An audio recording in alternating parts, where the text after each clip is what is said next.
Hello friends, welcome to learning sessions and today in this video we are going to learn about the very important aspects related to the risk management and यहाँ पर हम module B का जो काफी important chapter है module C का जो काफी important chapter that's related to the measurement of interest rate risk उसको क्लियर करने वाले हैं एंड फर्दर इसके बाद हमारा मॉड्यूल सी का सिर्फ और सिर्फ एक चैप्टर रह जाएगा that's related to value at risk over there जो कि हम नेक्स्ट वीडियो में कवर करेंगे।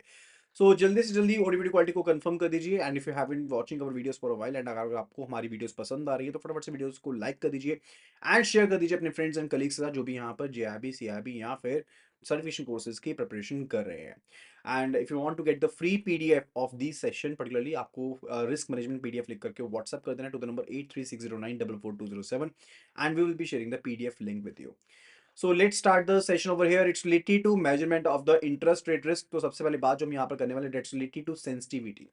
सेंसिटिविटी एक्चुअल में होती क्या है कि जब आपके पास मल्टीपल पैरामीटर्स है, मल्टीपल आपके पास यहाँ पर डेफिनेशंस है, एक एक एट्रीब्यूट्स हैं अलग अलग। अब आप यहाँ पर सिंगल किसी एट्रीब्यूट को पकड़ लेते हो एंड उसकी यूनिट वैल्यू को यहाँ पर चेंज करके देखते हो एंड देखते हो कि इसका इंपैक्ट ओवरऑल यहाँ पर स्टेज के ऊपर ओवरऑल सिनेरियो में क्या इंपैक्ट पड़ रहा है। दैट्स रिलेटेड टू व्हाट उसी को हम सेंसिटिविटी कहते हैं। यानी कि सेंसिटिविटी यहाँ पर डिवीजन चेक करती है किसके बीच में, मार्केट प्राइसेस की जो डिवीजन होती है उसको यहाँ पर चेक करती है जो कि यूनिट मूवमेंट की वजह से होते हैं जब आप सिंगल मार्केट पैरामीटर को यहाँ पर चेंज करते हो। जैसे कि आप लिक्विडिटी या फिर इंटरेस्ट रेट को चेंज करते हो, इन्फ्लेशन को चेंज करते हो या एक्सचेंज रेट को चेंज करते हो, कोई भी यहाँ पर चेंजेस करते हो लेकिन यूनिट चेंज करते हो तो उसके वजह से जो यहाँ पर डिफरेंस देखने को मिलता है that's the sensitivity over there. Example के तौर पर अगर समझें, अगर आप रेट ऑफ इंटरेस्ट को 1% चेंज कर रहे हो एंड उसके साथ आपके पोर्टफोलियो की वैल्यू में 1 लाख रुपए का मान लीजिए फर्क पड़ रहा है तो उसका मतलब क्या होगा कि इंटरेस्ट रेट सेंसिटिविटी की आपके पोर्टफोलियो की it is 1 lakh rupees over there. This is what we meant to say. अब ये जो पर्टिकुलरली आपके पास सेंसिटिविटी है ये आपको क्या बताती है कि अगर जितनी ज्यादा वैल्यू चेंज होगी, लेट्स देखिए इसकी एक पोर्टफोलियो है उसमें इंटरेस्ट रेट सेंसिटिविटी मेरे पास है कितनी, it's 1 lakh rupees over there and for the दूसरा पोर्टफोलियो उसकी सेंसिटिविटी मेरे पास 3 लाख यहां पर है पर इंटरेस्ट रेट सेंसिटिविटी है, राइट। तो कौन सी केस में ज्यादा वॉलिटिलिटी है? डेफिनेटली इस पर्टिकुलर सिनेरियो में वॉलिटिलिटी ज्यादा है, यानी कि इसके साथ जो एसोसिएटेड रिस्क है वो भी यहां पर ज्यादा है as compare to that of this particular portfolio over there. ये चीज क्लियर होगी है? तो आपको यहां पर क्लियर आइडिया पता लगता है कि पोर्टफोलियो में क्या क्या यहां पर चेंजेस होने वाले हैं जब आप यूनिट परसेंट वैल्यू को चेंज करते हो सिंगल पैरामीटर वैल्यू की, मार्केट पैरामीटर की वैल्यू के रिलेटेड। ओके। अब लेकिन इसके डिसएडवांटेज भी हैं क्योंकि आप सिर्फ और सिर्फ एक मौके पर एक ही मार्केट पैरामीटर को चेंज कर पाते हो। आप क्योंकि मार्केट में तो ऐसा नहीं होता ना कि इंटरेस्ट रेट चेंज होगा बाकी चीजें चेंज होगी, हो सकता है कि क्रॉस इफेक्ट हो यानी कि कॉम्बिनेशन इंपैक्ट हो, वो भी तो हो सकता है, लेकिन सेंसिटिविटी आपको ये चीज अलाउ नहीं करती है। आप उसमें सिंगल पैरामीटर को ही चेक कर पाते हो, ठीक है। एंड इसमें सबसे पहले जो वैल्यू है that's related to BPV and duration, ठीक है। तो हम यहाँ पर बीपीवी एंड ड्यूरेशन के बारे में बात करेंगे related to sensitivity over here. BPV is basically what, this is the basis point value, यानी कि अगर मैं 0.01% चेंज करता हूं किसी केस में तो उसमें क्या मुझे चेंजेस देखने को मिलते हैं, that is a BPV over there. यानी कि अगर मैं 1 बेसिस पॉइंट यानी कि 0.01% चेंजेस करता हूं अगर मैं यहां पर मार्केट यील्ड में तो उसकी वजह से मुझे कितना चेंज देखने को मिलता है, that's actually the case related and this is a major of the risk over there. BPV भी हमारे पास मेजर ऑफ रिस्क है।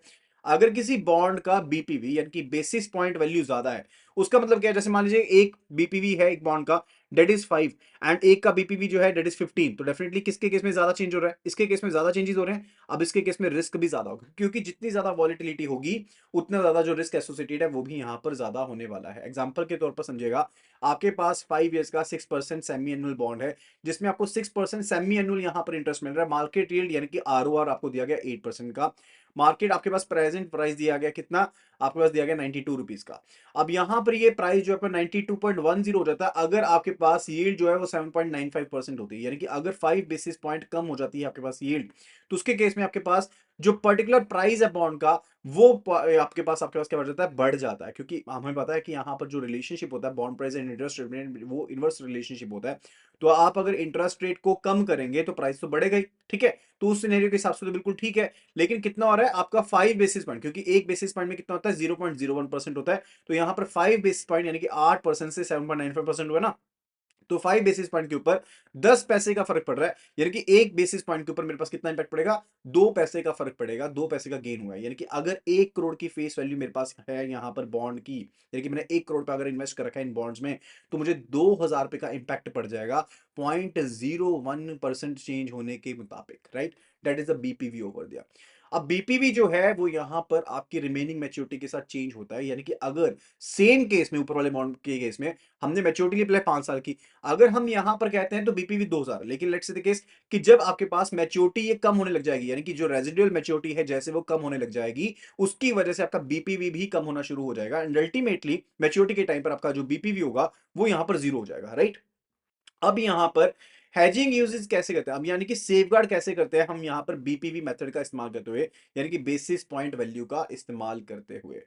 अब हैज बेसिकली क्या होता है, hedge is related to safeguarding our self, यानी कि मार्केट में जो चीजें होती हैं उसमें अगर हम अपनी पोजीशन को ऑपोजिट मैनर में मेंटेन कर लेते हैं, यानी कि अगर मैंने यहां पर लॉन्ग परचेज किया, शॉर्ट परचेज किया, शॉर्ट का मतलब होता है कि मैंने सेल कर दिया, लॉन्ग का होता है मैंने बाय कर लिया, ठीक है। तो उसके केस में अल्टीमेटली क्या होगा, मैं अपने जो एक्सपोजर्स हैं उनको मेंटेन कर सकता हूं, उनको बैलेंस कर सकता हूं, ठीक है। तो यानी कि मुझे ऑपोजिट पोजीशन लेनी पड़ेगी अगर मैं यहां पर अपने इंस्ट्रूमेंट को हेज करना चाहता हूं, ताकि अगर चेंजेस देखने को मिलते हैं तो मुझे यहां पर नुकसान ना हो।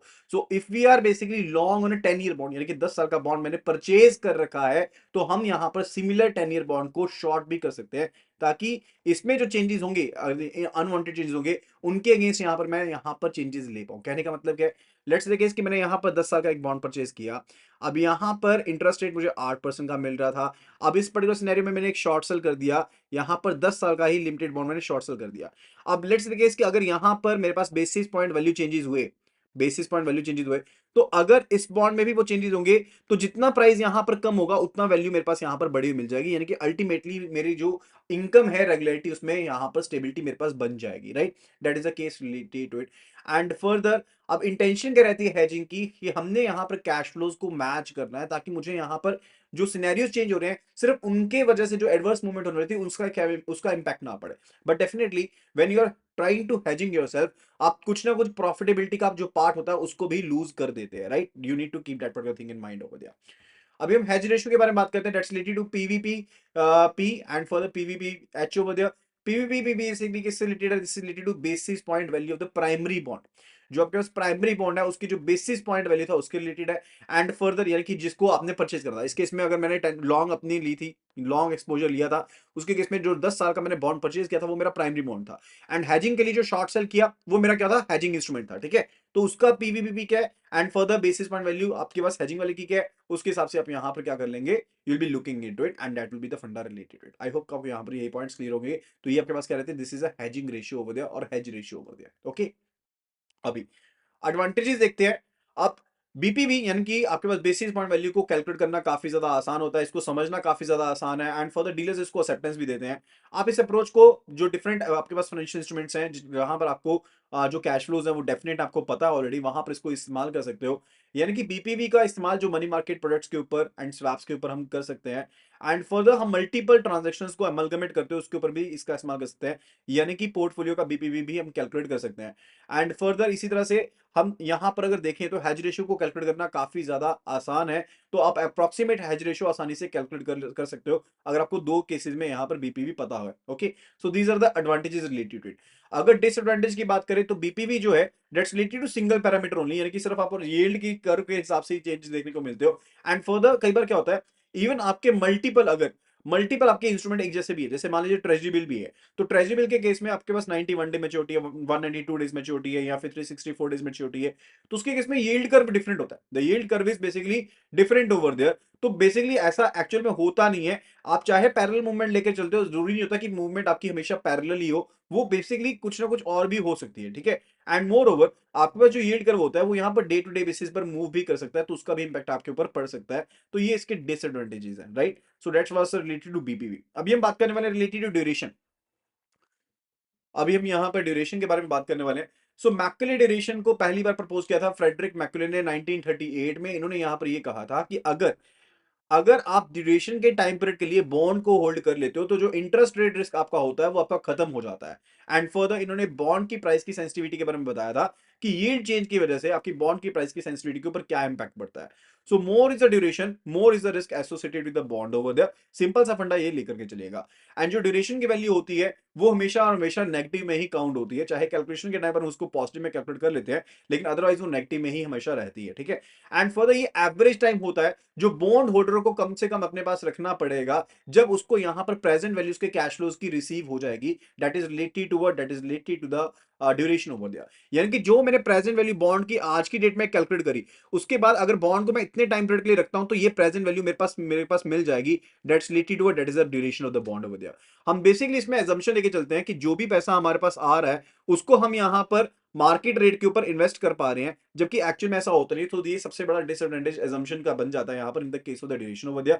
बट काफी हद तक ड्यूरेशन हमें एक आइडिया दे देता है कि अगर आपने इंटरेस्ट रेट रिस्क को सीज करना है, खत्म करना है, तो आप बॉन्ड को उतने ड्यूरेशन के लिए रख लीजिए। In the case of the zero coupon bond, जो आपके पास ड्यूरेशन होती है that is related to equal to the maturity of the bond over there. Otherwise इसको कैलकुलेट करने का फॉर्मूला जो है that's related to PV T. PV T यानी कि जो भी आपके पास कैश फ्लोज आने थे ओवर द टाइम पीरियड उनको टाइम सेगमेंट के साथ मल्टीप्लाई करेंगे and divided by sigma PV यानी कि present value of the bond के साथ डिवाइड कर देंगे, that is related to your duration over there. I hope कि आप यहां पर इजीली कैलकुलेट हो कर पाएंगे। तो मैं आपको एक एग्जांपल के थ्रू भी बता दूंगा कि किस तरह से हम ड्यूरेशन की कैलकुलेशन कर सकते हैं, राइट। ओके। तो हम यहां पर बात कर रहे हैं कि आपके पास एक 5 साल का 6% बॉन्ड है, यानी कि 6% का कूपन मिल रहा है एंड फर्दर उसका फेस वैल्यू 10 रुपीज का 100 रुपीज का है एंड उसकी जो मैक्युलेट ड्यूरेशन है यानी कि ड्यूरेशन जो है दैट इज 3.7 ईयर्स ओवर दिया। तो टोटल कैश फ्लो जो आपको यहां पर 5 साल में मिलने वाला है that's actually related to what, कौन कौन सा कैश फ्लो मिलेगा, what cash flow you will be receiving. अगर 5 साल का बॉन्ड है एंड 6% यहां पर आपका कूपन है 1 2 3 4 5। ओके। तो ये 1 है 2 3 4 एंड 5 है। अब 6% कूपन है 100 रुपीज के ऊपर, तो 6 रुपीज कूपन मिलेगा हर साल, यानी कि 30 रुपए कूपन को मिलके एंड लास्ट में आपको मैच्योरिटी मिल जाएगी बॉन्ड की। तो आपको बस टोटल अमाउंट कितना मिलेगा, 130 रुपीज आपको बॉन्ड के मिल जाएंगे। 130 रुपीज आपको बॉन्ड के मिल जाएंगे, ठीक है। तो मैं यहां पर कितना टाइम पीरियड यहां पर बॉन्ड को होल्ड करके रखूं, बॉन्ड को कितना टाइम पर होल्ड करके रखूं कि मुझे यहां पर जो प्रेजेंट वैल्यू मिलनी थी इस पर्टिकुलर अमाउंट की वो यहां पर मिल जाएगी। अब क्योंकि मैं यहां पर अजम्पशन करता हूं कि जो भी मेरे पास पैसा आ रहा है उसको मैं री इन्वेस्ट भी कर पाऊंगा and for that is the case related to, तो ये ड्यूरेशन ऑफ बॉन्ड होगी वो यहां पर कम होगी, किससे, that will be lesser than the maturity of the bond over there. And जैसे जैसे आपका जो रेजिडुअल मैच्योरिटी है वो यहां पर कम होती रहती है, वैसे वैसे आपकी जो ड्यूरेशन होती है उसका जो टेनर होता है वो आपका मैच्योरिटी के अमाउंट के साथ टाइम के साथ मिलना शुरू हो जाता है, right. That is the case related, okay. ये चीज क्लियर होगी है। एंड एक और फंडा के हिसाब से अगर समझे तो जो पैसा आपको यहां पर 5 साल में टोटल मिलना था 3.7 ईयर्स यानी कि जो ड्यूरेशन थी इसकी, अगर आपको यहां पर उतना इक्विवेलेंट अमाउंट यहां पर मिल जाता है at the end of 3.7 years, वो उसके बुलेट पेमेंट के इक्विवेलेंट माना जाएगा। दैट इज अ फंडा रिलेटेड टू, यानी कि कान इधर से पकड़ लो या उधर से पकड़ लो, एक ही बात है। एक सिंपल सा कंसेप्ट बस आपको यहां पर ध्यान में रखना, related to duration over there, right. अब ड्यूरेशन या फिर जो मॉडिफाइड ड्यूरेशन होती है वो बेसिकली ड्यूरेशन है discounted by 1 period of yield to maturity. तो आप उसको कैलकुलेट किस तरह से करते हो मॉडिफाइड ड्यूरेशन को, modified duration is equal to what, it is equal to duration and further divided by 1 plus R, जहां पर जो आर है that is equal to YTM divided by the frequency, यानी कि जिस फ्रीक्वेंसी के साथ आपको यहां पर कूपन मिल रहा है उसके साथ, राइट। एंड फर्दर इस तरह से आप यहां पर मॉडिफाइड ड्यूरेशन को भी कैलकुलेट कर सकते हो। एंड जितनी ज्यादा यहां पर ड्यूरेशन होगी उतनी ज्यादा यहां पर प्राइस सेंसिटिविटी होगी, यानी कि उतना ज्यादा रिस्क एसोसिएटेड होगा पर्टिकुलर उस बॉन्ड के साथ, राइट। तो ये फॉर्मुला मैंने आपको ऑलरेडी बता दिया। अगर प्रॉपर्टीज की बात करते हैं तो ड्यूरेशन जो होती है बॉन्ड की, मैंने जैसे आपको बताया था, that is lesser than the duration of the maturity of the bond over there. लेकिन डेफिनेटली अगर आपको एक चीज बताई थी दैट वाज रिलेटेड टू कि सिर्फ और सिर्फ in the case of zero coupon bond आपके पास जो ड्यूरेशन होती है that is equal to maturity of the bond over there, okay. And for the जैसे ही आप यहां पर कूपन की फ्रीक्वेंसी को इंक्रीज करते हो तो आपकी ड्यूरेशन डिक्रीज होना शुरू हो जाती है, क्योंकि आपको पैसा जल्दी मिलना शुरू हो जाता है। तो जैसे ही अगर आपको कूपन यहां पर फ्रीक्वेंसी इंक्रीज करते हो, मान लीजिए अगर आपके पास एक कूपन मिल रहा है 6% का ही एंड वो ईयरली बेसिस पर मिल रहा है, दूसरे में आपको हाफ ईयरली बेसिस पर मिल रहा है, तीसरे में आपको क्वार्टरली बेसिस में मिल रहा है, तो ये क्वार्टरली वाले केस जो है इसकी ड्यूरेशन यहां पर कम होगी, that will be lesser than half yearly, and half yearly वाले की जो ड्यूरेशन है that will be lesser than the yearly duration over there, okay. Further जैसे जैसे आपका जो बॉन्ड है वो मैच्योरिटी की तरफ जाना शुरू होगा, आपकी ड्यूरेशन की जो वैल्यू है वो यहाँ पर डिक्लाइन होनी शुरू हो जाएगी एंड दैट इज अ फंडा रिलेटेड इट। अब एक क्वेश्चन देख लेते हैं इसके बेस पर। It says bank ABC held a bond with face value of ₹100 and further coupon rate is given to be 8% payable yearly and maturity दी गई है 5 साल की, वाईटीएम दी गई है 6% का। We need to calculate the duration of the bond. जब भी आपको ड्यूरेशन ऑफ बॉन्ड को कैलकुलेट करने का आपको क्वेश्चन आता है, अपने 5 कॉलम बना लेने हैं। पहले कॉलम में आप टाइम लिख लेंगे, यानी कि आपको यहाँ पर कूपन कब कब मिल रहा है। अब 1 2 3 4 5 में मिल रहा है, उसमें कैश फ्लो जो मिलने वाला है, अब 8% का कूपन है तो आपको ये कैश फ्लोज मिलने वाले हैं 5वें साल में जाकर के, आपको रिडेम्पशन वैल्यू भी साथ में 100 रुपीज की मिल जाएगी, तो it is 108 over there. And उसके बाद आपने ये प्रेजेंट वैल्यू फैक्टर यानी कि जो डिस्काउंट फैक्टर है उसको कैलकुलेट किया, that is actually calculate how, that is 1 divided by 1.06। अब यहाँ पर जो रिक्वायर्ड रेट ऑफ रिटर्न है वो यहाँ पर 6% दी गई है, so it will be 1 plus R raise to power N, इसके हिसाब से आपने कैलकुलेट कर लिया। अब मैं आपको यहाँ पर कैलकुलेट करके बता देता हूँ कि कैलकुलेशन किस तरह से हुई है। सो फर्स्ट ईयर के लिए अगर हम कैलकुलेशन करने की बात करते हैं, it will be equal to 1 divided by 1.06 raise to power 1 over there, यानी कि 1 divided by 1.06 that is equal to 0.94। And further equal to sign next year का आ गया पॉइंट, आपके पास आ गया 89 आ गया, फिर 0.84 आ गया। ठीक है, तो आप इजिली यहाँ पर कैलकुलेशन जो है वो कर सकते हो when you are calculating this way, right? ये चीज क्लियर होगी है। And after that it's related to कि आपने यहां पर इन कैश फ्लोज की प्रेजेंट वैल्यू को कैलकुलेट कर दिया, यानी कि बी इंटू सी कर दिया, that is equal to D over there, that is 8 into 0.94, ये वैल्यू कैलकुलेट हो गई है। उसके बाद आपने यहां पर ये जो आपके पास प्रेजेंट वैल्यू आई थी कैश फ्लोज की, इसको टाइम फैक्टर के साथ ए के साथ मल्टीप्लाई कर दिया, that is equal to 7.55 and so on. And इसको यहां पर सम कर दोगे, सम टोटल कर दोगे, that will be the present value of the amount, जैसे हम प्रेजेंट वैल्यू कैलकुलेट करते हैं वो आ जाएगी। एंड फर्दर जब इनको सम कर देंगे तो सिग्मा पीवीटी बन जाएगा, तो sigma PVT divided by sigma PV that is equal to your duration जो हमने कैलकुलेट करनी थी, तो उस तरह से हम ड्यूरेशन को कैलकुलेट कर सकते हैं। So it's equal to 4.34 years over there. And अगर मॉडिफाइड ड्यूरेशन को कैलकुलेट करना हो, that will equal to duration divided by 1 plus R, and R जो है that is equal to YTM divided by frequency. अब यहां पर फ्रीक्वेंसी यानी कि ईयरली मिल रहा है तो एन इक्वल टू 1 हो गया, एंड उसके हिसाब से अगर हम कैलकुलेशन करते हैं तो हमारे पास क्या बन जाएगा, 4.34 divided by 1.06 that is equal to 4.094 over है। ठीक है, तो हम इजीली यहाँ पर ड्यूरेशन, मॉडिफाइड ड्यूरेशन को कैलकुलेट कर सकते हैं। अब एग्जाम के टाइम पर आपको केस स्टडी टाइप में यहाँ पर क्वेश्चन आ सकता है, यानी कि आपको पहले कहा जाएगा कि present value of the bond calculate कर लो, फिर आपको ड्यूरेशन कहा जाएगा, फिर मॉडिफाइड ड्यूरेशन कहा जाएगा, फिर आपको कहा जाएगा कि अगर यील्ड में यहाँ पर 1% का चेंज हो गया है तो यहाँ पर परसेंटेज चेंज इन प्राइस कितना होगा वो आपको कहा जा सकता है। एंड यहाँ फर्दर आपको यहाँ पर चेंज इन प्राइस के बाद कैलकुलेशन करने के लिए कहा जा सकता है कि आपका चेंज प्राइस कितना होगा। तो इस तरह के क्वेश्चन आ सकते हैं। अब मॉडिफाइड ड्यूरेशन जब हम कैलकुलेट कर लेते हैं तो यहाँ पर जितना यील्ड में चेंज होता है, लेट्स से कि इसकी पहले यील्ड 6% की थी, अब यील्ड यहाँ पर 1% बढ़ गई है। अच्छा एक चीज बताइएगा, जब इंटरेस्ट रेट बढ़ जाएगा उस टाइम पर आपके पास जो पर्टिकुलर बॉन्ड प्राइस है वो कम होगा कि ज्यादा होगा? आई टोल्ड यू ना, इनवर्स रिलेशनशिप होता है। तो अगर ये इंटरेस्ट रेट इंक्रीज हो गया तो बॉन्ड प्राइस मेरे पास कम हो जाएगा। ठीक है, तो यहां पर एक सिंपल सा फॉर्मूला रखिए, percentage change in yield, percentage change in yield multiplied by modified duration, this is your percentage change in price over there। तो जब आपके पास modified duration आपने कैलकुलेट कर लिया होता है उस टाइम पर आप सिंपली उसको percentage change in yield के साथ मल्टीप्लाई कर देते हैं, तो आपके पास percentage change in price आप इजीली कैलकुलेट कर सकते हैं।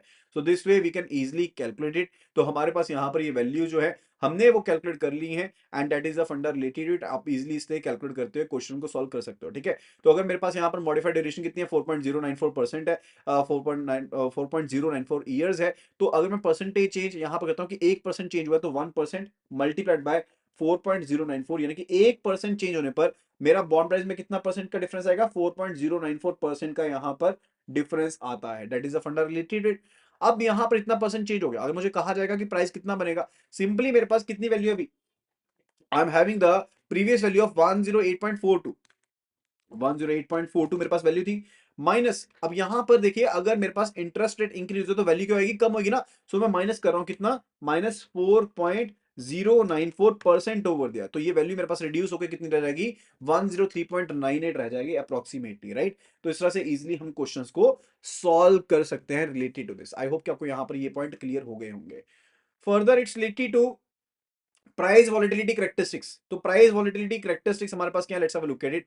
First of let's related to कि चाहे आपके पास जो प्राइसेस की डायरेक्शन रहती है वो ऑपोजिट डायरेक्शन में रहती है, लेकिन जो परसेंटेज प्राइस चेंज होता है वो आपके पास सेम नहीं होता सभी के सभी बॉन्ड्स के लिए। कहने का मतलब है कि अगर मैं 1% वाईटीएम को इंक्रीज कर रहा हूं, 1% यहां पर वाईटीएम को रिक्वायर्ड रेट ऑफ रिटर्न को चेंज कर रहा हूं, तो मान लीजिए मेरे पास 4.094% यहां पर चेंज हो गया, लेकिन आपके पास जब ये वैल्यू आप कम करते हो तो जरूरी नहीं है कि परसेंटेज वैल्यू सेम होगी, हम यहां पर कह देते हैं लेकिन लगभग वैल्यू सेम नहीं होती है चेंज। ठीक है, वो पहली प्रॉपर्टी है। एंड फर्दर अगर आप स्मॉल चेंजेस करते हो रिक्वायर्ड यील्ड में, लेट्स से केस कि अगर यील्ड में सिर्फ और सिर्फ 10 बेसिस पॉइंट्स का फर्क पड़ा, तो यहां पर परसेंटेज प्राइस जो होगा चेंज होगा वो लगभग सेम ही रहता है अपवर्ड के लिए भी डाउनवर्ड के लिए भी। यानी कि चाहे आप यहां पर लेट्स से केस कि पहले मेरे पास वाईटीएम जो था 6% था, अब यहां पर मैंने 6.10 कर दिया या फिर 5.90 कर दिया। दोनों के केस में यहाँ पर अपवर्ड एंड लोअर में मैंने आपको कहा अदरवाइज अपवर्ड एंड लोअर में percentage price change difference same नहीं होता। लेकिन जब आप सिर्फ और सिर्फ छोटे बेसिस पॉइंट तक यानी कि 10 बेसिस पॉइंट वैल्यू तक अगर आप चेंजेस करते हो तो उसके केस में upward changes and downward changes के जो डिफरेंसेस होते हैं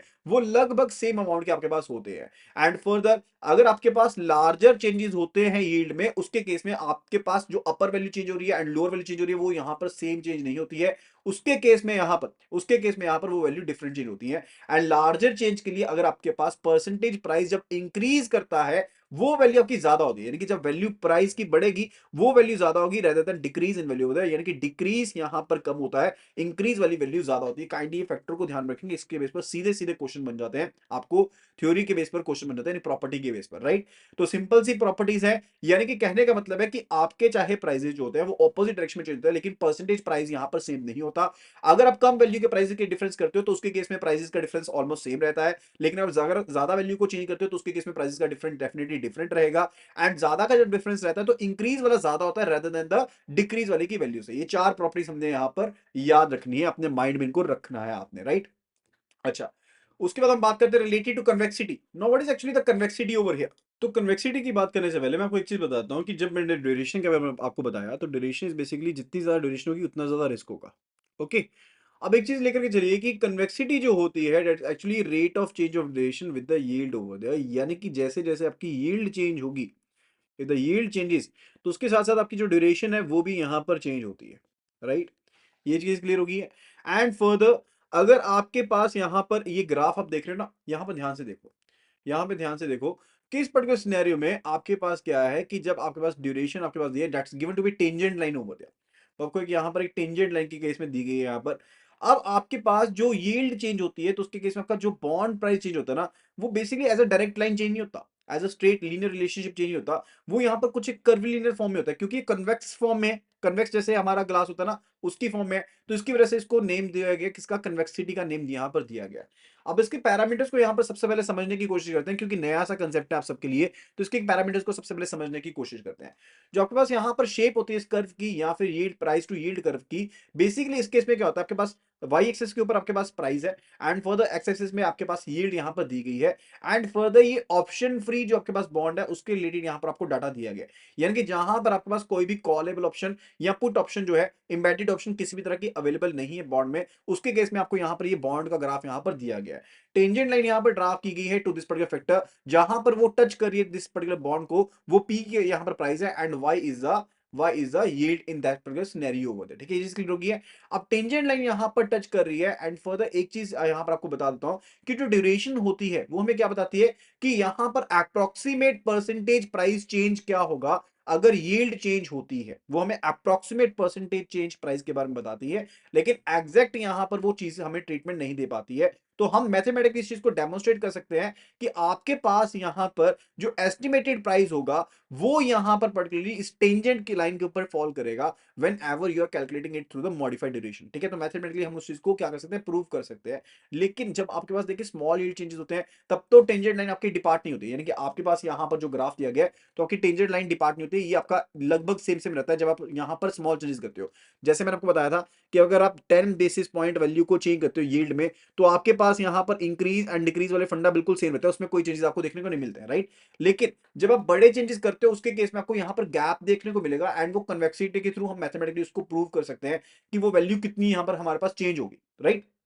यानी कि जब यील्ड आपके पास इस पर्टिकुलर ग्राफ में जब आपके पास जो यील्ड है वो आपके पास यहां पर चेंज होगी जब यील्ड आपके पास यहां पर चेंज होगी तो उस पर्टिकुलर केस में जो एरर एस्टिमेट होगा ये वाला जो गैप आपके पास आ रहा है वो यहां पर ज्यादा हो जाएगा। Will be moving away from the initial yield over there and ultimately हम कन्वेक्सिटी के साथ उसको एक्यूरेटली कैलकुलेट कर सकते हैं। तो उसके केस में ड्यूरेशन होती है कम यहां पर एक्यूरेट होती है लेकिन यहां पर कन्वेक्स जो होती है वो यहां पर ज्यादा एक्यूरेशन देती है हमें। ठीक है तो हमें यहां पर एक चीज का ध्यान रखना है कि जब आपके पास ड्यूरेशन अप्रोक्सीमेशन करते हो तो वो यहां पर अंडरस्टेट करती है वैल्यू को क्या करती है अंडरस्टेट करती है वो अंडर एस्टिमेट करती है। यानी कि बॉन्ड प्राइस इंक्रीज होगा तो आपके पास या मैं अगर बॉन्ड प्राइस की बात कर रहा हूं तो ये पर्टिकुलरली इंक्रीज होगा तो उसके केस में आपकी यील्ड होगी आपकी डिक्रीज होगी यील्ड आपकी डिक्रीज होगी। तो मैंने आपको ये बताया था ना कि अगर आपके पास यील्ड इंक्रीज हो रही है तो वो वैल्यू ज्यादा इंक्रीज होती है लेकिन कम हो रही है तो कम होती है। वही सेम सिनेरियो है, लेकिन जस्ट ऑपोजिट कह दिया इसको, यहाँ पर bond price and for the yield के साथ कॉम्बिनेशन करते हुए कह दिया कि अगर बॉन्ड प्राइस आपके पास हो रहा है तो वो ज्यादा इंक्रीज होता है, लेकिन जब कम होता है तो कम डिक्रीज होता है, ठीक है। तो यानी कि कहने का मतलब है कि जो ड्यूरेशन होता है वो अंडर एस्टिमेट करता है किस चीज को, अंडर एस्टिमेशन किस चीज की करता है कि बॉन्ड प्राइस जब इंक्रीज होता है तो वो पर्टिकुलरली क्या करता है, वो क्या करता है, इंक्रीज होता है, वो आपके पास यील्ड होती है कम फॉल होती है, लेकिन जब आपके पास यहाँ पर ओवर एस्टिमेट करता है, जब प्राइस ज्यादा फॉल होता है तो आपकी यील्ड होती है वो यहाँ पर ज्यादा इंक्रीज होती है, राइट। तो that is the main fundamental trade कि ड्यूरेशन के केस में हमारे पास दिक्कतें तो थी, अब उस चीज को क्लियर आउट करने के लिए, उसको यहाँ पर कैलकुलेट करने के लिए हम कन्वेक्सिटी का यहाँ पर इस्तेमाल करते हैं, राइट। तो इसी वजह से हम यहाँ पर कर्वेचर का इस्तेमाल करते हैं एंड हम यहाँ पर कन्वेक्सिटी को यहाँ पर इस तरह से कैलकुलेट कर सकते हैं। अब यहाँ पर फॉर्मूला आपके पास दिया गया, it is given to be delta p divided by p over there and for the is equal to minus md, यानी कि जो आपके पास मॉडिफाइड ड्यूरेशन है, multiply by delta y plus half into cv multiply delta y square over there. तो यहाँ पर ये आपके पास क्या दिया गया, this is given to be the convexity से रिलेटेड मेजर का आपको फॉर्मूला यहाँ पर दिया गया। अब इसके बेस पर एक क्वेश्चन सॉल्व करते हैं, you will be getting to calculate more better way, ठीक है। तो इसको यहाँ पर देखिएगा, आपके पास बॉन्ड है, एक पास बैंक है and it has invested in 9% 5 year par bond with current yield दी गई है 9% की। कंप्यूट द कन्वेक्सिटी, हमें कन्वेक्सिटी को एंड फर्दर मॉडिफाइड ड्यूरेशन को कैलकुलेट करना है बॉन्ड की, एंड फर्दर हमें कैलकुलेट करना है इफेक्ट को कि अगर 300 बेसिस पॉइंट अगर हमारे पास इंक्रीज होता है प्रिवेलिंग इंटरेस्ट रेट के ऊपर तो क्या इफेक्ट पड़ेगा उसका। सबसे पहले पीरियड ऑफ कैश फ्लो देख लो कि आपके पास ईयरली बॉन्ड है तो ईयरली आपके पास कैश फ्लोज आ रहे हैं 1 2 3 4 5, आपके पास यहाँ पर कैश फ्लोज आ रहे हैं। तो ये हाफ ईयरली बॉन्ड यहाँ पर आपको दिया गया था तो उसके हिसाब से हमने यहाँ कैलकुलेट कर लिया कि हाफ ईयरली आपको यहाँ पर वैल्यूज मिल रही है। And further it's related to कि आपको यहाँ पर दिया गया है कि आपके पास यहाँ पर जो कैश फ्लोज रहेंगे, अब 9% का था आपके पास कूपन जो था, अब 9% के कूपन के हिसाब से आपको क्या मिला, 9% के कूपन के हिसाब से हाफ ईयरली करें तो 4.5 बन गया, तो 4.5 आपके आगे एंड लास्ट में जाकर के आपको क्या मिल जाएगा 104.5 आपको यहाँ पर मिल जाएगा। ओके, वो यहाँ पर मिल जाएगा 104.5 मिल जाएगा यहाँ पर, this will be 104.5, 100 plus 4.5। Okay, further अब इन वैल्यूज को हमने यहाँ पर कैलकुलेट कर लिया एंड फर्दर हमने पीवीटी कर दिया, जैसे कि हमने ड्यूरेशन के केस में भी किया था। तो पीवीटी यानी कि प्रेजेंट वैल्यू आ गई आपके पास, यहाँ पर आपने पीवी कर लिया पहले एंड फर्दर पीवीटी कर लिया। अब यहाँ से हम ड्यूरेशन को इजीली कैलकुलेट कर सकते हैं, that is this value divided by this value, that will be your duration. तो इस तरह से आपके पास क्या कैलकुलेट हो जाएगी, दिस विल बी ड्यूरेशन। अब उसके बाद आपने कैलकुलेट करना है किस चीज को, T into T plus one, T into T plus one यानी कि टी ये वाली वैल्यू, टी प्लस वन यानी कि 1+1। पहले का कैलकुलेट कर लेते हैं, T into T plus one का, तो पहले की होगी 1 and for the T plus one 1+1, तो ये वैल्यू कितनी होगी, that is equal to 2। Same case में दूसरे की कैलकुलेट करेंगे, 2 into 2+1 that is equal to 3 into 2 that is equal to 6 over there and 3 into 4 12 and so on. आप इसको कैलकुलेट करते जा रहे हो एंड फर्दर आपने एंड तक इसको कैलकुलेट कर लिया। फर्दर आपने क्या किया, पीवी को मल्टीप्लाई कर दिया, यानी कि ये वाली वैल्यू को मल्टीप्लाई कर दिया T into T plus one के साथ मल्टीप्लाई किया and you got your answers over there and हमने इसका सम कर लिया। अब फॉर्मुला में किस तरह से इसको सेट बिठाना, let's have a look at it. तो आपने जब क्वेश्चन को सॉल्व करना तो आपने ये वाला फॉर्मुला यहाँ पर याद रखना है, kindly please take a note. आपने ये वाला फॉर्मुला याद रखना है जब आपने कन्वेक्सिटी के रिलेटेड अगर आपको कोई भी न्यूमेरिकल आता है तो फॉर्मुला क्या है, formula is quite simple, that is equal to 1 divided by आपके पास पी क्या है, that is actually present value, जो आपके पास प्रेजेंट वैल्यू बॉन्ड की वो हो जाएगी, ठीक है, that is a P over there. तो P into 1 plus Y square, Y basically आपका क्या है, Y is actually related toward कि जो आपके पास यहाँ पर यील्ड आ रही है, कितनी आ रही है, 9% की थी ना, जो मेरे पास करंट यील्ड दी गई है क्वेश्चन में 9% की दी गई है, हाफ ईयरली किया तो कितनी बन गई 4.5% बन गई, यानी कि 1 प्लस आर कितना हो जाएगा यहाँ पर, that will equal to 1.045 over there. ये आपके पास वैल्यू बन गई स्क्वायर के साथ एंड इसको सॉल्व कर लो and further multiplied by C F कितना आ रहा है, कैश फ्लो। सी एफ आपके पास क्या कैश फ्लो है एंड कैश फ्लो को आपने मल्टीप्लाई किया किसके साथ, आपने कैश फ्लो को मल्टीप्लाई किया किसके साथ, ये बेसिकली उसकी प्रेजेंट वैल्यू है, this is actually the present value, this is actually the present value and उसको मल्टीप्लाई किया हमने T into T plus one के साथ मल्टीप्लाई किया, ये वाले फैक्टर के साथ मल्टीप्लाई किया एंड ये कैलकुलेट हम ऑलरेडी कर चुके हैं। T into T plus one ये वाला फैक्टर है, this is T into T plus one वाला फैक्टर हो गया एंड ये आपका क्या कौन सी वैल्यू होगी, ये आपकी प्रेजेंट वैल्यू फैक्टर होगी। अब इसको हमने मल्टीप्लाई किया, ये वाला जो फैक्टर आ रहा है ना, this is actually related to present value over there, right. अगर मैं आपको सिंपल सी बात बताऊं तो फॉर्मुला आप कुछ इस तरह से याद रखिएगा, 1 divided by P into 1 plus Y and further rest आपका स्केयर हो गया एंड फर्दर फिर उसके बाद समेशन, समेशन यानी कि टोटल सम आएगा and that will equal to PV into T plus one. ये वैल्यू को आपने कैलकुलेट करना है, इस वैल्यू को आपने कैलकुलेट करना है एंड इजीली आप इसके साथ कन्वेक्सिटी को कैलकुलेट कर सकते हो, कन्वेक्सिटी को कैलकुलेट कर सकते हो। अब जब मैंने यहां पर ये वैल्यू कैलकुलेट करी, अब जब मैंने यहाँ पर कैलकुलेट करी, यहाँ पर ये कन्वेक्सिटी कैलकुलेट करी है, तो यहाँ पर क्योंकि मेरे पास हाफ ईयरली बेसिस था, तो कन्वेक्सिटी के केसेस में हम क्या करते हैं, उसको हाफ ईयरली के केसेस में 4 के साथ डिवाइड करते हैं। अगर ईयरली हो तो 2 के साथ डिवाइड करते हैं, ठीक है। तो हम यहाँ पर उसे 4 से डिवाइड करेंगे and will be getting our answer over here. तो ये हमारे पास कन्वेक्सिटी का आंसर आ गया, दैट इज इक्वल टू 19.453, क्योंकि हमने ये वाली वैल्यू ऑलरेडी कैलकुलेट कर ली थी। ये वाली वैल्यू जो थी दैट वाज एक्चुअली 8497 वाली वैल्यू, एंड ये वाली जो वैल्यू है that is actually equal to what, ये वाली वैल्यू तो ऑलरेडी आपने लिख ली, पी की जगह पर 100 वैल्यू आ गई एंड प्रेजेंट वैल्यू आ गई, एंड 1 प्लस वाई कितना है आपके पास 1.045 and raise to 2 over there, and ये आपने सॉल्व कर लिया 77.81 आ गया, डिवाइड बाय 4 कर दिया, and that is your convexity. इस तरह से आपने कन्वेक्सिटी को कैलकुलेट कर लिया। दूसरी चीज हमने क्या कैलकुलेट करनी थी, we were to calculate the modified duration. Modified duration कैसे कैलकुलेट करेंगे, that is this particular value divided by 100 over there, that is your modified duration, that is your modified duration over there. तो modified duration हमने calculate कर ली कैसे, आपने पहले duration calculate करी, पहले you calculate the duration, that is equal to what, that is equal to sigma PVT, that is 826.77877 and further divided by 100। तो यहां से मेरे पास क्या आ गई वैल्यू, मेरे पास यहां पर ड्यूरेशन की वैल्यू आ गई, मेरे पास कौन सी वैल्यू आ गई, रिलेटेड टू ड्यूरेशन की वैल्यू यहां पर कैलकुलेट होगी। अब उसके बाद हमने क्या किया, पर्टिकुलरली ये वैल्यू को कैलकुलेट करने के बाद ये ड्यूरेशन की वैल्यू को, क्योंकि हाफ ईयरली बेसिस पर था तो उसको 2 से डिवाइड कर दिया, so we got the value of duration that is equal to 4.1344, ये वैल्यू आ गई। उसके बाद मॉडिफाइड ड्यूरेशन को कैलकुलेट करने के लिए हमने क्या किया, वी बेसिकली डिड कि उसको 1 divided by modified duration is equal to what, is it is equal to duration divided by 1 plus R होता है ना। तो यहाँ पर ड्यूरेशन कितनी कैलकुलेट की हमने, 4.1344 कैलकुलेट करी, डिवाइडेड बाय 1 प्लस आर। अब आपके पास वाई टीम कितनी दी, आपके पास यहाँ पर 0.045% था, दैट इज इक्वल टू 4.5% था ना, so it is equal to 0.045 and further divided by 2 था, लेकिन इसको एज इट इज लिख देंगे क्योंकि यहाँ पर हम ऑलरेडी डिवीजन वाला फैक्टर ऊपर ले चुके हैं, तो आसानी से आपने यहाँ पर इसको कैलकुलेट कर लिया, that was related to it, okay. तो आप इजीली यहाँ पर इसको कैलकुलेट करके आंसर आप निकाल सकते हैं, that is related to your modified duration and further duration. तो आपकी क्वेश्चन आपसे यही पूछा गया था, वो आपने इजीली कैलकुलेट कर लिया, ओके। अब यहां पर एक चीज लेकर के चलते हैं, उन्होंने तीसरी चीज हमें कही थी, तो क्वेश्चन में हमें 3 चीजें कही गई थी, एक तो कन्वेक्सिटी कैलकुलेट करनी थी, दूसरी चीज हमने मॉडिफाइड ड्यूरेशन को कैलकुलेट करना था, तीसरा कहा गया था कि अगर 300 बेसिस पॉइंट वैल्यू का बेसिस पॉइंट्स का आप चेंज करते हो तो उसका क्या इफेक्ट पड़ता है, तो उसका क्या इफेक्ट पड़ता है। तो लेट्स से केस कि हम यहाँ पर हमने ड्यूरेशन एंड मॉडिफाइड ड्यूरेशन जो थी वो देख ली, and further we calculate the convexity too, convexity आपके पास 19.453 थी, वो हमने ऑलरेडी कैलकुलेट कर ली है, ठीक है। अब यहाँ पर अगर इंटरेस्ट रेट को हम इंक्रीज कर देते हैं 3 बेसिस पॉइंट के साथ, यानी कि पहले जो मेरे पास इंटरेस्ट रेट था वो 9% था, यानी कि जो यील्ड थी वो 9% की थी, अब उस यील्ड को अगर मैं 12% कर देता हूँ, if I do it to be 12%, क्योंकि अगर तो मैं कम चेंज करता हूँ तो वो ऑलमोस्ट सेम रहता है, वो ड्यूरेशन वाला चीज परफेक्ट रहेगी अगर 10 बेसिस पॉइंट वैल्यू तक चेंज करता हूँ, 10 बीपीवी तक चेंज करता हूँ।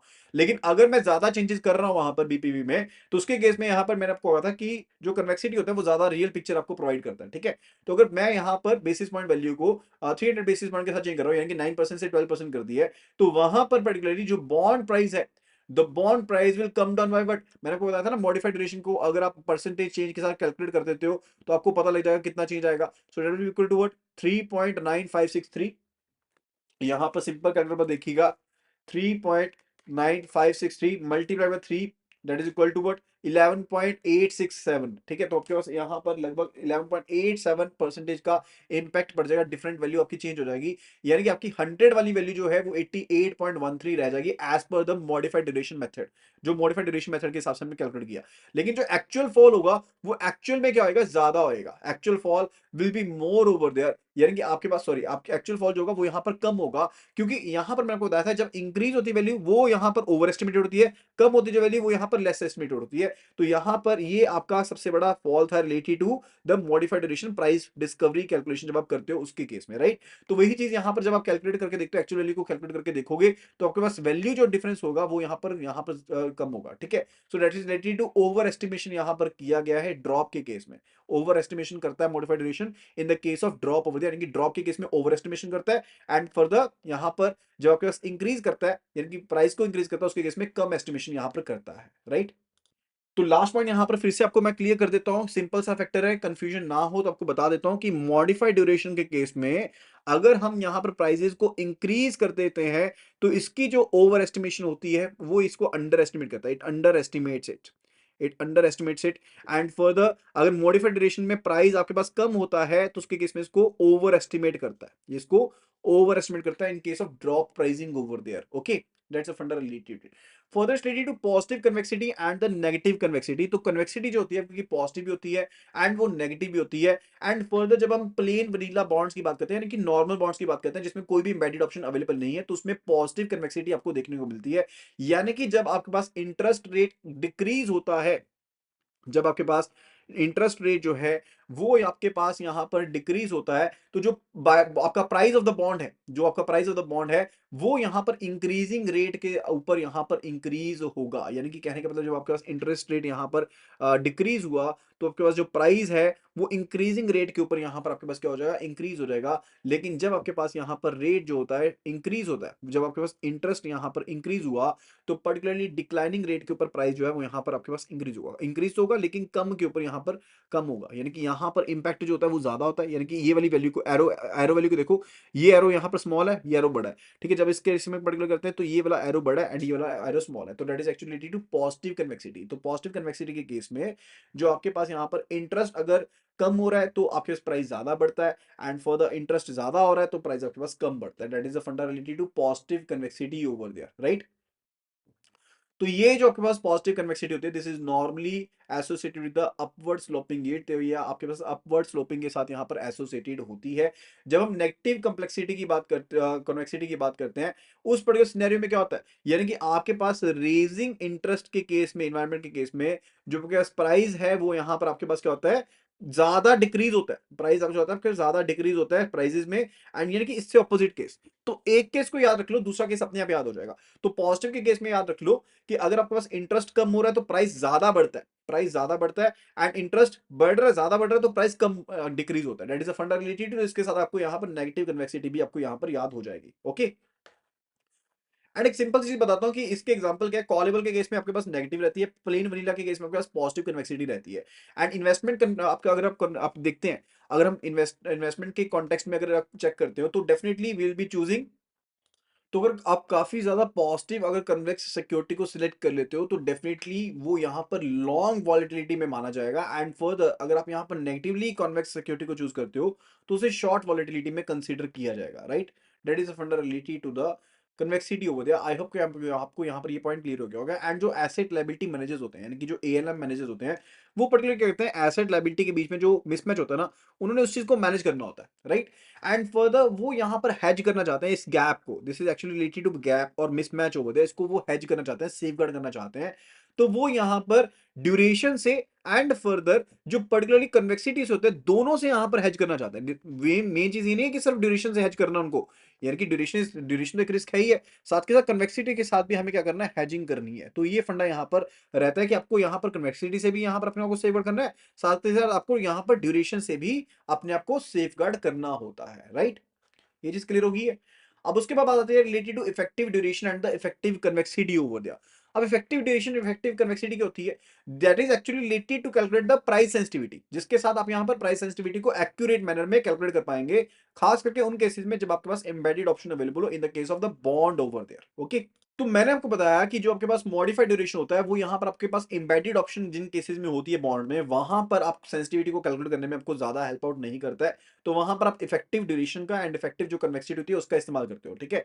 तो उसका सिंपल सा formula that is V minus minus V plus and divided by 2v0 multiplied by delta Y over there, that is related to effective duration over there. अब यहाँ पर v माइनस एक्चुअली क्या रहता है, v minus actually related to कि जब आपके पास delta Y यानी कि आपके पास यील्ड में चेंज हुआ, तो उसकी वजह से आपके पास यील्ड आपके पास प्राइस में चेंज हुआ, प्राइस में यहाँ पर इंक्रीज हुआ, वो पर्टिकुलर कि आपके पास v प्लस है, that is your v plus.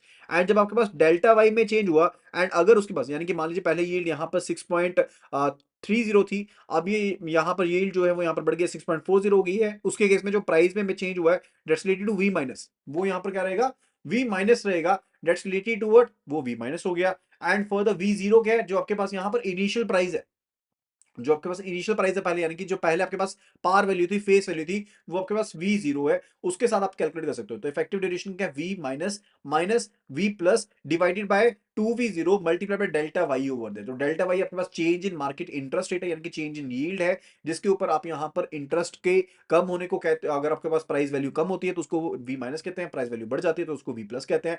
This is how we can calculate the effective duration over there.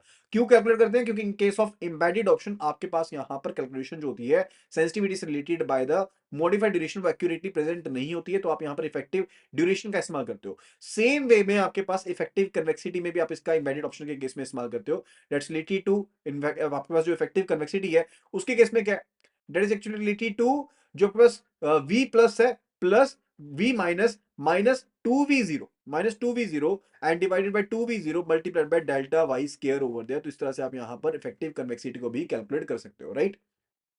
ये चीज क्लियर होगी। So these are the formula that you need to crack.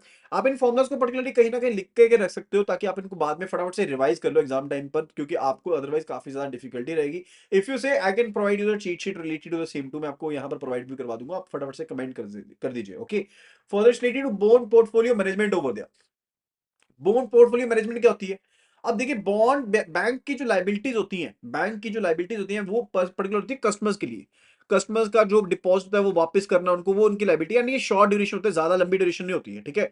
लेकिन जो बैंक के assets होते हैं, bank ने लोन दे दिए, होम लोन दे दिए, कमर्शियल लोन दे दिए, इन्वेस्टमेंट लोन दे दिए, ये लोन होते हैं काफी बड़ी ड्यूरेशन के होते हैं, ठीक है। यानी कि एसेट का ड्यूरेशन जो है वो बड़ा है, एंड फर्दर जो लाइबिलिटीज का ड्यूरेशन है वो यहाँ पे आपके पास क्या कम है, यहाँ पर यानी कि आपके पास क्या बन गया, गैप बन गया। You basically having a gap over there. तो इसकी वजह से आपके पास क्या रहता है, आपका जो गैप रहता है वो यहाँ पर एसेट लाइबिलिटी का जो गैप है, मिसमैच है, वो यहाँ पर सेंसिटिव रहता है to the interest rate fluctuation. यानी कि अगर इंटरेस्ट रेट फ्लक्चुएट हुआ तो उसके केस में आपको यहाँ पर दिक्कत आ सकती है। You can basically facing the issue over there, right? तो जब यहाँ पर आपके पास इंटरेस्ट रेट आपके पास अनएक्सपेक्टेडली इंक्रीज होते हैं तो आपकी नेटवर्थ में आपको डिक्रीज देखने को मिल सकता है, आपकी नेटवर्थ में आपको डिक्रीज देखने को मिल सकता है, क्योंकि आपके अगर यहाँ पर आपकी जो वैल्यू है एसेट के केस में वो वैल्यू कम हो जाएगी ज्यादा, rather than increase in the value liabilities over. अगर मैं यहां पर बॉन्ड्स की बात कर रहा हूं, किसकी बात कर रहा हूं, बॉन्ड्स की बात कर रहा हूं, अगर मैं यहां पर द बैंक के पोर्टफोलियो की बात कर रहे हैं, बॉन्ड पोर्टफोलियो की बात कर रहे हैं, तो अगर इंटरेस्ट रेट आपके पास यहां पर इंक्रीज हो गए हैं ज्यादा, तो डेफिनेटली बॉन्ड प्राइसेस की वैल्यू कम हो जाएगी, तो अल्टीमेटली आपकी एसेट की नेटवर्थ यहां पर कम होगी, एंड फॉर द लाइबिलिटी में तो डेफिनेटली आपको ज्यादा पे करना ही पड़ा, तो डेफिनेटली आपके पास और ज्यादा नेगेटिव इंपैक्ट यहां पर पड़ जाता है। जनरल आपके लोन एंड एडवांसेस की बात नहीं कर रहा हूं मैं, इन अदर केस आपके यहां पर जो बॉन्ड मार्केट है उसकी बात कर रहा हूं, right? That's related to portfolio management over there. Further बात आती है कि आपके यहां पर बॉन्ड पोर्टफोलियो के साथ कौन कौन से रिस्क आपके एसोसिएटेड रहते हैं। पहला रहता है री इन्वेस्टमेंट रिस्क। रीइन्वेस्टमेंट रिस्क कहता है कि बॉन्ड के थ्रू जो भी मेरे को कूपन मिल रहा है, जो भी मुझे यहाँ पर कूपन मिल रहा है, लेट्स से केस मैंने इन्वेस्टमेंट करी थी, मुझे कूपन मिल रहा है। अब पहला रहता है कि इस कूपन को, लेट्स से केस की जो मुझे कूपन मिल रहा है वो 8% के ऊपर मिल रहा है, तो क्या मैं इस कूपन को 8% के ऊपर इन्वेस्ट कर पाऊंगा मार्केट में? हो सकता है मैं सिर्फ और सिर्फ 7% के ऊपर इन्वेस्ट कर पाऊं या 6% के ऊपर इन्वेस्ट कर पाऊं, प्रोबेबिलिटी तो है ना कि कम के ऊपर इन्वेस्ट कर सकता हूं, हो सकता है ज्यादा पर भी कर दूं, लेकिन ये प्रोबेबिलिटी तो है ना एडवर्स वाली। तो this is said to be the reinvestment risk, इसको हम री इन्वेस्टमेंट रिस्क कहते हैं। ओके, फर्दर सेकंड होता है हमारे पास लिक्विडेशन रिस्क ओवर देयर, या फिर जिसको प्राइस रिस्क कहते हैं। प्राइस रिस्क पर्टिकुलरली क्या होता है, लेट्स से केस कि आपने यहां पर आपके ऊपर एक ऑब्लिगेशन थी कि आपने पैसे जो थे वो 2 साल बाद किसी को पे करने हैं, 2 साल बाद किसी को पैसे पे करने हैं, एंड आपने उससे पैसा उधार पर ले लिया। अब पैसा उधार पर ले लिया, अब इस पैसे को आपने यहां पर इन्वेस्ट कर दिया किसी बॉन्ड में जिसकी मैच्योरिटी 5 साल बाद है, जिसकी मैच्योरिटी 5 साल बाद है।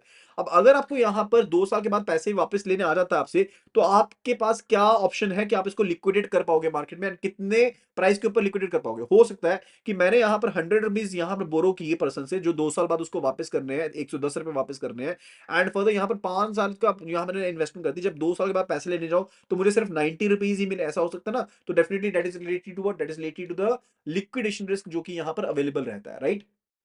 फर्दर फिर जो तीसरा रिस्क है that's related to yield changes and the price changes over there, yield changes and the price changes over there. यानी कि अगर आप बॉन्ड को सेल करते हो प्रीमियम के ऊपर या फिर डिस्काउंट के ऊपर बेच देते हो, तो आपका जो प्राइस है that actually related to converge to par. कहने का मतलब है कि अगर मेरे पास यहाँ पर बॉन्ड को मैंने प्रीमियम के ऊपर सेल कर दिया या किसी चीज के ऊपर सेल कर दिया, तो अल्टीमेटली यहाँ पर क्या होएगा, अल्टीमेटली पार वैल्यू तो मिली जानी ना एंड में जाकर के, यानी कि मैच्योरिटी के ऊपर जाकर के। अगर आपने यहाँ पर डिस्काउंट के ऊपर खरीद लिया, अगर ऐसे केस मैंने यहाँ पर बॉन्ड को डिस्काउंट के ऊपर परचेज कर लिया, 100 रुपीज का बॉन्ड था, 90 रुपीज में परचेज कर लिया, या फिर 100 रुपीज का बॉन्ड था, मैंने 120 रुपीज में परचेज कर लिया। अब अल्टीमेटली जो इंटरेस्ट आएगा वो तो आएगा आएगा, लेकिन लास्ट में जाकर के जो यहाँ पर पार वैल्यू है वो तो मुझे मिल ही जानी है ना, यानी कि इसके साथ कोई एसोसिएटेड रिस्क तो नहीं है यहाँ पर। अगर वाईटीएम जो है इवन वो कॉमन आपके पास कांस्टेंट भी है, तो भी आपको एंड में जाकर ये वैल्यू तो मिल ही जानी है। ओके, एंड अगर आपके बॉन्ड प्राइसेस में यहां पर आपके पास काफी ज्यादा अनएक्सपेक्टेड चेंजेस होते हैं, लेट्स से केस अगर इंटरेस्ट रेट मार्केट में काफी ज्यादा बढ़ गया, इंटरेस्ट रेट आपके पास मार्केट में काफी ज्यादा बढ़ गया, उसके केस में आपके पास क्या होगा अल्टीमेटली, यानी कि कहने का मतलब है अगर तो मैं मैच्योरिटी तक रखता हूं तो ये वैल्यू मुझे मिल ही जाएगी, लेकिन अगर अनएक्सपेक्टेड चेंज होता अगर इंटरेस्ट रेट में, उसकी वजह से रिस्क इंपोज होगा मेरे ऊपर, डेफिनेटली होगा, जिसकी वजह से री इन्वेस्टमेंट रिस्क भी हमने पढ़ा, लिक्विडेशन रिस्क भी पढ़ा, तो वो रिस्क हमारे पास पड़ेगा ही पड़ेगा। And further it affects the rate at which the coupon payments can be री इन्वेस्टेड, यानी कि किस रेट के ऊपर री इन्वेस्ट कर पा रहे हो, या फिर पहले मुझे पैसे से मैच्योरिटी से पहले कितनी वैल्यू मिल सकती है, उसको इंपैक्ट करता है। ठीक है, that actually causes a risk over there. Okay, further अभी हम बात करने वाले रिलेटेड टू इम्यूनाइजेशन। अब इम्यूनाइजेशन क्या होती है? अब मेरे पास यहाँ पर एक पोर्टफोलियो है, I am having the portfolio over there, and I wanted कि अगर इंटरेस्ट रेट चेंजेस होते में है तो मेरा ये पोर्टफोलियो के ऊपर कोई भी इंपैक्ट ना पड़े। That is actually related to immunization, यानी कि मैं अपने आप को इम्यूनेट करना चाहता हूँ, इम्यूनाइज करना चाहता हूँ। ठीक है, अब टारगेट डेट इम्यूनाइजेशन क्या होती है? जहां पर कोई जो इंस्टीट्यूशन होती है या फिर जो इन्वेस्टर होता है जिसने बॉन्ड में पैसा इन्वेस्ट कर रखा है, वो यहाँ पर फिक्स्ड ऑब्लिगेशंस को मीटअप करना चाहता है। लेट्स से जैसे मैंने आपको बताया कि मैंने यहाँ पर कस्टमर से पैसा डिपॉजिट लिया, अब मैंने इसको बॉन्ड में इन्वेस्ट कर दिया, and I want to repay this particular customer after 2 years. चाहे बॉन्ड की मेच्योरिटी यहाँ पर 5 साल के बाद है, लेकिन मैं यहाँ पर 2 साल के बाद कस्टमर को मैंने पैसे वापस करने हैं, मुझे इतना पता है। अब यहाँ पर टारगेट डेट इम्यूनाइजेशन के केस में मैं चाहता हूँ कि इस पर्टिकुलर डेट के ऊपर मेरे पास इतना कैश फ्लोज बन जाए, मेरे पास इतने कैश फ्लोज यहाँ पर बन जाए। अब ये पर्टिकुलर एसेट्स जो भी थे, ये जो एसेट मेरे पास बॉन्ड का है, this is a 5 years asset, this is a 5 year asset, जबकि मैं चाहता हूँ कि 2 साल के बाद मेरे पास बन जाए। तो हो सकता है कि मैं यहाँ पर शॉर्ट सेल कर दूंगा बॉन्ड को किसी को 2 साल वाले, यानी कि उस ऐसी किसी सिक्योरिटी में पैसा इन्वेस्ट कर दूंगा, साथ ही उसको क्रॉस हेज करने के लिए, क्रॉस हेज करने के लिए, ताकि मेरे पास 2 साल के बाद जो आउटफ्लोज है वो भी यहाँ पर निकल के आ जाएंगे, जितने मुझे आउटफ्लोज पे करने हैं, राइट। नेट आउटफ्लोज जितने पे करने हैं वो भी पैसा निकल के आ जाएगा। That is actually said to be immunization over, यानी कि मैं जो यहाँ पर रिस्क था अपना, लिक्विडेशन रिस्क था, उससे अपने आप को सेफगार्ड करना चाहता हूँ। अब यहाँ पर मैं यहाँ पर जो पोर्टफोलियो होल्ड करूंगा आपके पास फिक्स्ड इनकम एसेट्स का, वो सेम करेंट वैल्यू को होल्ड करूंगा as per the liability stream, यानी कि जितना मुझे लाइबिलिटी मेरे पास थी, जितनी लाइबिलिटी मुझे यहाँ पर 2 साल के बाद पे ऑफ करनी है, उसके हिसाब से यहाँ पर मैं कुछ एक इन्वेस्टमेंट करूंगा, एंड बाकी इन्वेस्टमेंट मैं लॉन्ग टर्म में भी इन्वेस्टमेंट यहाँ पर कर सकता हूँ। That is actually said to be what, that is said to be the immunization over there, right. अब immunization when liability is a single cash flow, जब लायबिलिटी आपकी सिंगल कैश फ्लो है, जब आपसे सिंगल कैश फ्लो में ही आपने पैसा वापस करना है, उसके केस में इम्यूनाइजेशन कैसे होगी? Let's have a look at it. अब आपके पास यील्ड कर्व है जिसमें वाई आपके पास यील्ड कर्व है, लेट्स से ये आपके पास यील्ड कर्व है, this is a flat curve, this is a flat curve Y over there. अब इसमें फ्लैट कर्व लेना है तो कुछ इस तरह से मान लेते हैं, फ्लैट कर्व मान लिया हमने, राइट। अब यहां पर अगर आपके पास कर्व शिफ्ट भी होता है तो यहां तो अपवर्ड शिफ्ट होगा या फिर डाउनवर्ड शिफ्ट होगा, यानी कि शिफ्ट तो फ्लैट ही होगा ना। अब यहां पर फ्लैट शिफ्ट के केस में अगर आपके पास सभी बॉन्ड्स में जो वाईटीएम है अगर वो वाई है, तो अगर यहां पर आपके पास यील्ड कर्व में शिफ्ट होता है, यानी कि यील्ड में आपके पास शिफ्ट हुआ, या तो अपवर्ड शिफ्ट हुआ या डाउनवर्ड शिफ्ट हुआ, अगर उसमें चेंज आपके पास फर्क चेंज होता है, तो करंट वैल्यू जो होगी यहां पर, वो यहां पर इम्यूनाइज्ड रहेगी, वो आपके पास क्या रहेगी? इम्यूनाइज्ड रहेगी, क्योंकि आपके पास अल्टीमेटली एसेट्स भी, आपके पास पर्टिकुलरली कुछ एक एसेट्स है यहाँ पर, ठीक है, जिसको जिसमें आपने इन्वेस्टमेंट कर दी, these are your assets, and further जो आपने रीपे करना, दोज आर योर लायबिलिटीज। अब यहां पर अगर यील्ड कर्व इसमें भी फ्लैट है, जो आपको पे करना है वो भी फ्लैट है, एंड जो आपको मिलना है वो भी फ्लैट है, अगर यहां पर कुछ चेंज होगा भी तो अल्टीमेटली आप यहां पर सेफ गार्डेड रहेंगे, क्योंकि इसमें यहां पर ऐसा नहीं है कि इसमें चेंज 5% हो गया एंड इसमें चेंज 4% हुआ, ऐसा नहीं होगा। वो यहां पर एक फ्लैट चेंज हो रहा है, तो डेफिनेटली वहां पर आप सिर्फ और सिर्फ स्प्रेड जो रहेगा वो अर्न कर रहे हो, एंड बाकी सब चीजें जो आपके पास फिक्स्ड है यहाँ पर। यानी कि लेट्स द केस की जो लाइबिलिटीज मेरी थी वो 6% के ऊपर थी, एंड जो मेरे एसेट्स थे वो 8% के ऊपर थे। अब इसमें जो चेंज होगा यहाँ पर यील्ड में, वो फ्लैट चेंज होने वाला है, उसमें आपके पास ऐसा नहीं है कि ये वैल्यू कम चेंज हो जाएगी, ये वैल्यू ज्यादा चेंज हो जाएगी। तो इस तरह से आपके पास वैल्यू जो होगी आपकी नेटवर्थ की, आपकी जो सेपरेट नेट इनकम इंटरेस्ट है, वो आपके ऊपर सेम ही मिलेगा, आपको उसमें डिफरेंस देखने को नहीं मिलेगा। That's related to immunization over there, right. So इसके साथ ही जो हमारा चैप्टर है related to this particular fixed interest वाला, वो यहाँ पर खत्म होता है, एंड आई होप कि आपको यहाँ पर ये पॉइंट क्लियर हो गए होंगे, इंटरेस्ट रेट से रिलेटेड जो भी हमारे पास बीपीवी से रिलेटेड, सेंसिटिविटी से रिलेटेड हमने टॉपिक्स कवर किए, एंड नेक्स्ट वीडियो में हम वीएआर को कवर करने वाले हैं। सो काइंडली इस वीडियो को जरूर गो थ्रू कीजिएगा। So thank you so much and see you again in the next video tomorrow.